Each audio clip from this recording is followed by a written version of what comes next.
Hello guys, 30 KG গরুর মাংস আমি কিভাবে রান্না করি আপনারা দেখতে থাকুন। প্রথমে আমি হাঁড়িতে তেল দিলাম। তেলটা গরম হয়ে যাওয়ার পরে 1 কেজি পেঁয়াজ দিলাম, 500 গ্রাম রসুন সুন্দরভাবে দিয়ে একটু নাড়াচাড়া করে 500 গ্রাম আদা দিলাম।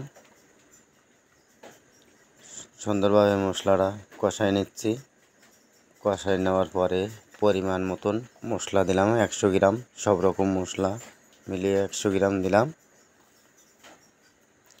এখন আপনার পরিমাণ মতন লবণ দিচ্ছি। এইবারটা সুন্দরভাবে মশলা কষাই নিয়ে মাংস দিয়ে দিচ্ছি। এই দেখেন, মাংসগুলো ধুয়ে সুন্দর করে নিয়েছি। নেওয়ার পরে এখন মাংস দিয়ে দিলাম। এইবারটা আপনার পরিমাণ মতন ঝালের গুঁড়া দেবো। 30 কেজি গরুর মাংস রান্না। এই যে আমি সুন্দরভাবে রান্না করছি।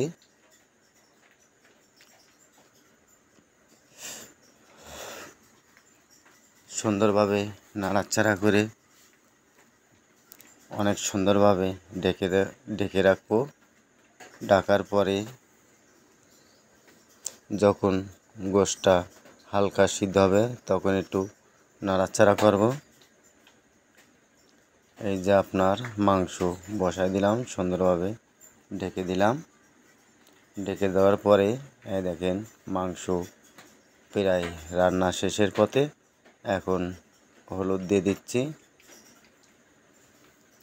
সুন্দরভাবে হলুদ দেওয়ার পরে পরিমাণ মতন যদি পানি লাগে তাই দেবো। সুন্দর কালার হয়েছে। অনেক সুন্দরভাবে গরুর মাংস রান্না করছি। মাংস রান্না হয়ে গেল। কিছুক্ষণ পরেই মাংসটা লাবায় রাখবো চুলোর থেকে।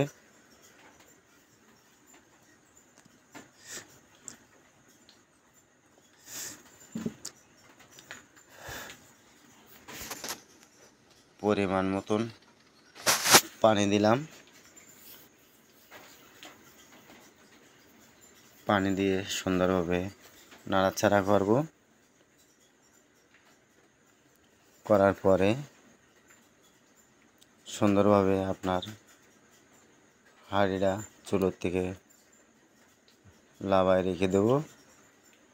এই দেখেন মাংস রান্না হয়ে গেছে।